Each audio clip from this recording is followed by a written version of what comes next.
Programme designing techniques, क्या तरीके हैं जिनसे हम एक एफिशिएंट और अच्छी प्रोग्राम डिज़ाइनिंग कर सकते हैं। 4 टेक्निक्स हैं प्रोग्राम डिज़ाइनिंग की। सबसे पहली है मॉड्यूलर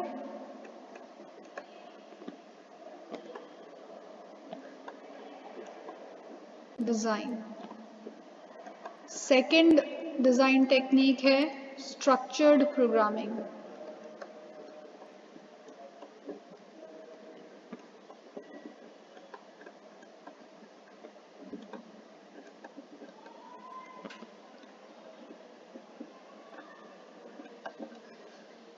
थर्ड टेक्निक है प्रोग्राम डिज़ाइनिंग के लिए top down and bottom up design.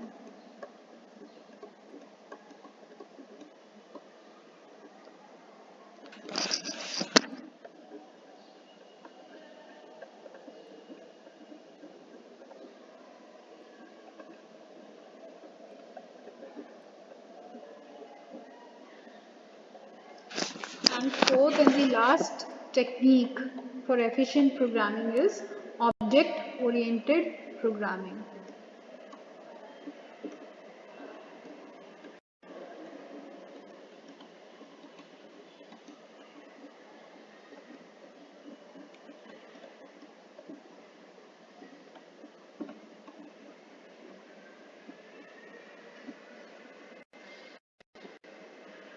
So these are the 4 techniques for an efficient program or for designing an efficient program.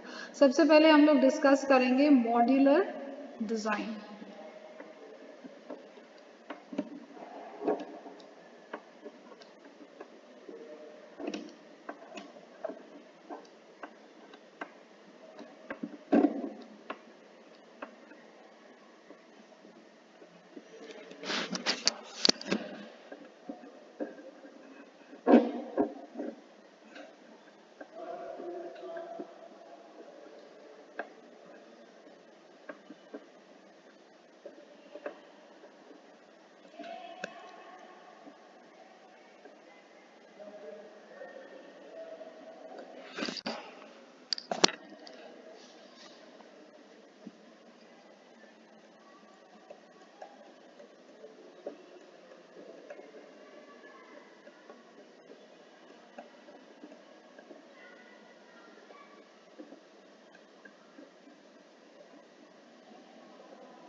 Okay, so modular programming में जब एक प्रोग्राम बहुत ज़्यादा long या complex हो जाता है, मान लो मैंने एक बहुत बड़ी एप्लीकेशन के लिए प्रोग्राम बनाया है, जैसे आपका एंटरप्राइज रिसोर्स प्लानिंग है, ERP है, जिस पे आजकल ऑनलाइन क्लासेस हो रही हैं बच्चों की, उसमें आप लेक्चर्स प्रिपेयर कर सकते हो, उसमें आप असाइनमेंट्स दे रहे हो, उसमें आप असाइनमेंट्स को अपलोड भी कर रहे हो, डाउनलोड भी कर रहे हो, उसमें आप नोट्स भी अपलोड डाउनलोड कर रहे हो, उसमें आप ऑनलाइन क्लासेस भी दे रहे हो, अपना टाइम टेबल भी देख रहे हो, अपनी अटेंडेंस भी देख रहे हो। That means it is a very large and complex programme.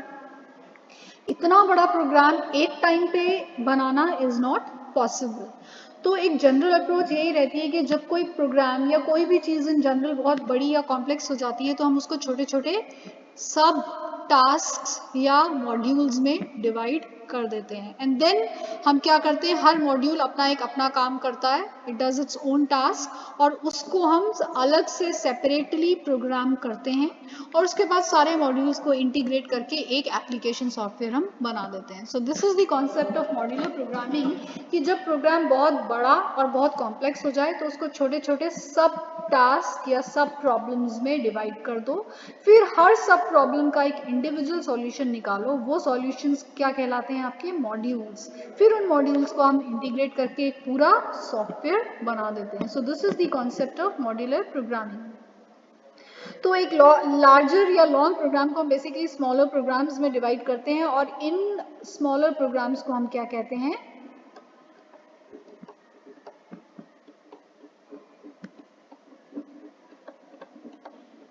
these smaller programs are called modules।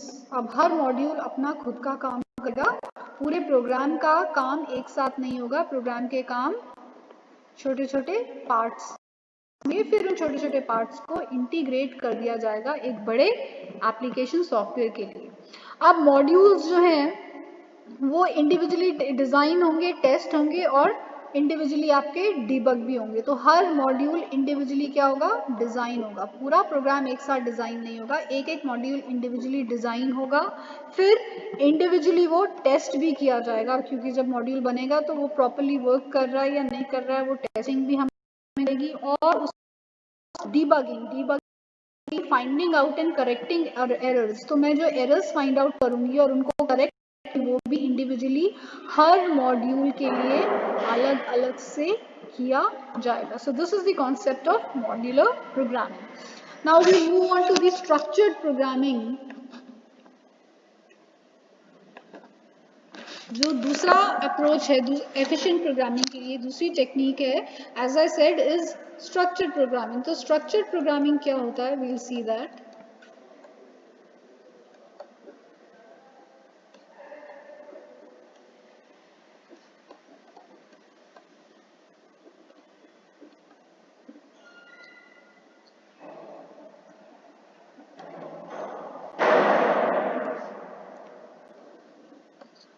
Structured programming में आपका जैसे जैसे मेमोरी की कैपेसिटी बढ़ती है, प्रोग्राम्स भी बड़े हो जाएंगे। If you have a larger capacity memory, you will have larger programs, and if you have a smaller capacity memory, you will have smaller programs. तो ऑब्वियस सी बात है कि जब मेमोरी की कैपेसिटी बढ़ रही है तो जो प्रोग्राम्स हैं वो भी बड़े होते जाएंगे, ठीक है। अब जो लॉन्ग एंड कॉम्प्लेक्स प्रोग्राम्स हैं, वो प्रोग्रामर्स तो अच्छे से समझ सकते हैं जिन्होंने उसको बनाया है। जिस पर्टिकुलर प्रोग्रामर ने उस प्रोग्राम को बनाया है वो तो उसको अच्छे से समझ सकता है, बट आगे जब वो प्रोग्राम्स मेंटेनेंस के लिए किसी और के पास जाएंगे तो उसके लिए उनको समझना मुश्किल होगा। इतना बड़ा, इतना कॉम्प्लेक्स प्रोग्राम, किस स्टेटमेंट में क्या टास्क परफॉर्म हो रहा है, या किस पॉइंट पे प्रोग्राम में क्या चीज़ हो रही है, कौन सा वेरिएबल किस पर्टिकुलर वैल्यू को स्टोर कर रहा है, ये सारी चीज़ें मेंटेनेंस वाले इंसान के लिए समझना पॉसिबल नहीं है, क्योंकि उसने वो प्रोग्राम नहीं बनाया है। Only the person who has developed that program can understand कि किस पॉइंट पे उस प्रोग्राम में क्या हो रहा है।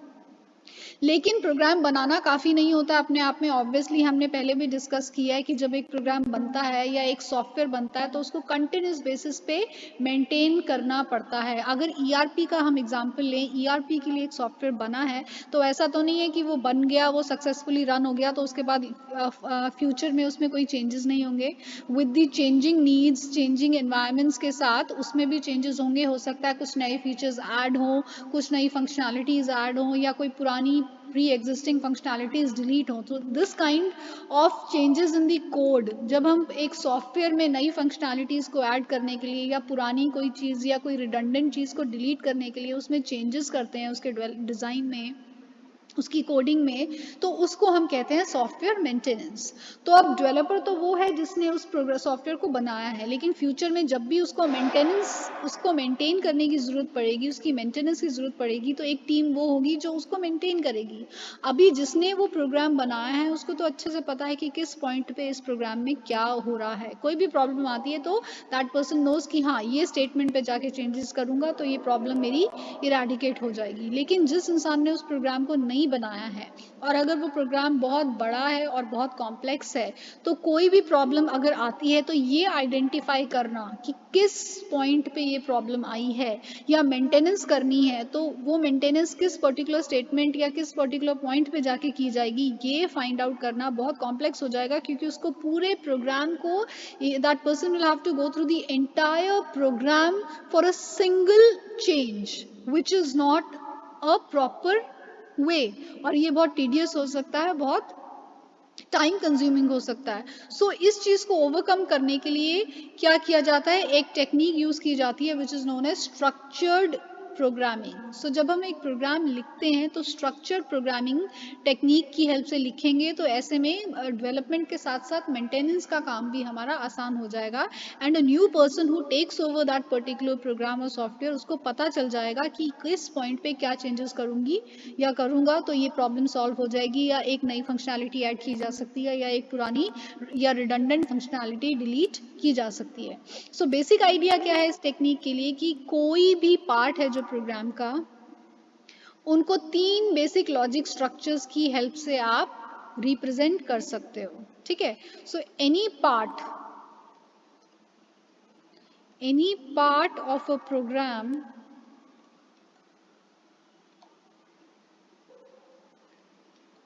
can be represented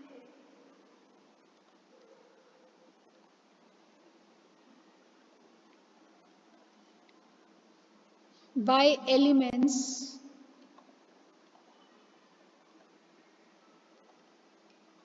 from three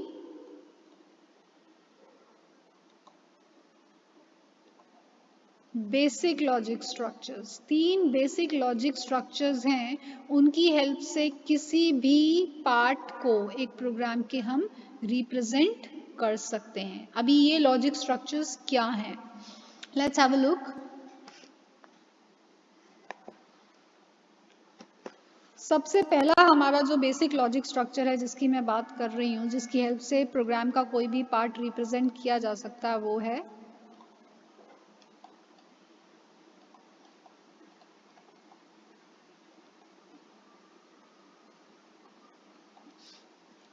simple sequence structure.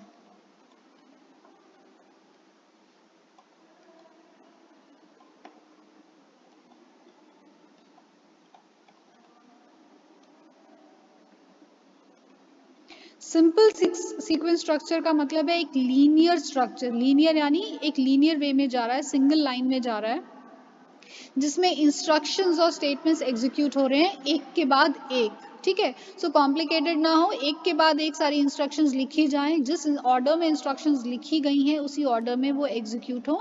This is known as the simple sequence structure. Then next is your conditional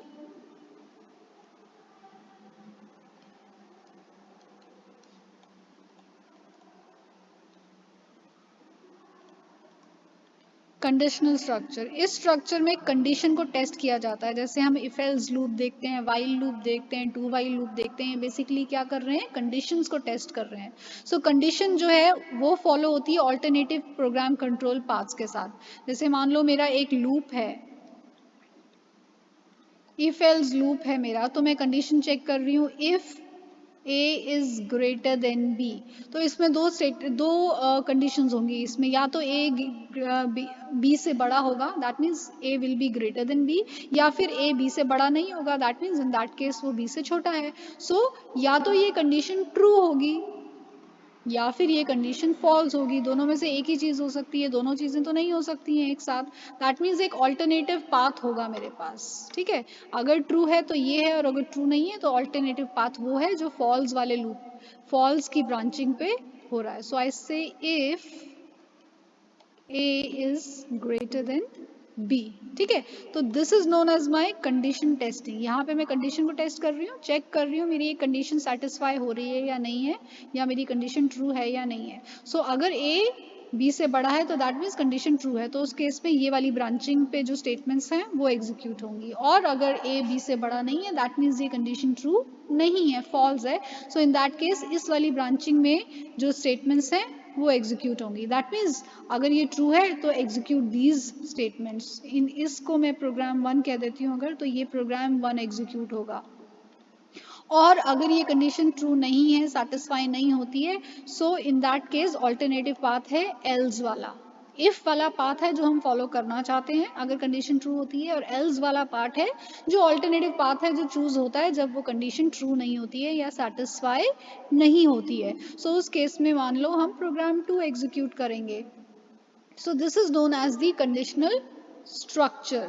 So condition satisfy हो रही है तो particular program execute होगा, condition satisfy नहीं हो रही है तो दूसरा program execute होगा। In any case कोई ना कोई program या कोई ना कोई set of statements execute हम होंगी। So this is the one statement and this is the alternative path जो हम choose करेंगे अगर condition false है या satisfy नहीं हो रही है या true नहीं है। ठीक है, सो ये है हमारा कंडीशनल स्ट्रक्चर। इसको हम इफ देन एल्स स्ट्रक्चर भी कहते हैं। So this is our conditional structure.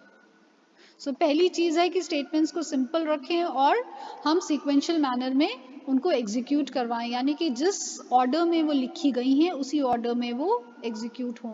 दूसरा एलिमेंट है कंडीशनल स्ट्रक्चर्स को यूज़ करना, जैसे इफ़ देन एल्स, जहाँ पे हम ऑल्टरनेटिव पाथ्स लेके चलें सो दैट अगर एक पाथ हमारा, एक कंडीशन सेटिस्फाई नहीं हो पा रही है और वो उसके कॉरस्पॉन्डिंग पाथ हमारा एग्जीक्यूट नहीं हो पा रहा है, सो इन दैट केस हमारे पास एक ऑल्टरनेटिव पाथ या एक प्लान बी हो जिसको एग्जीक्यूट करवाया जा सके।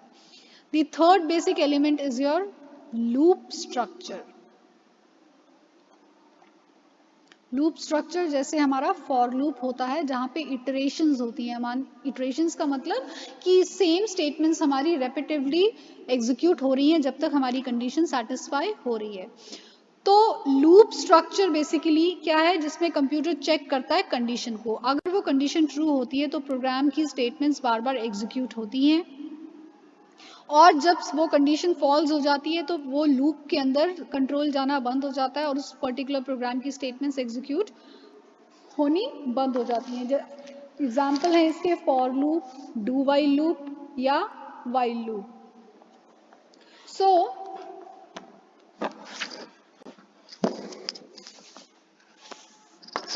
जैसे हमारा फॉर लूप है, मान लो if I say for I equals to 0, I less than equals to 20, I plus plus what, table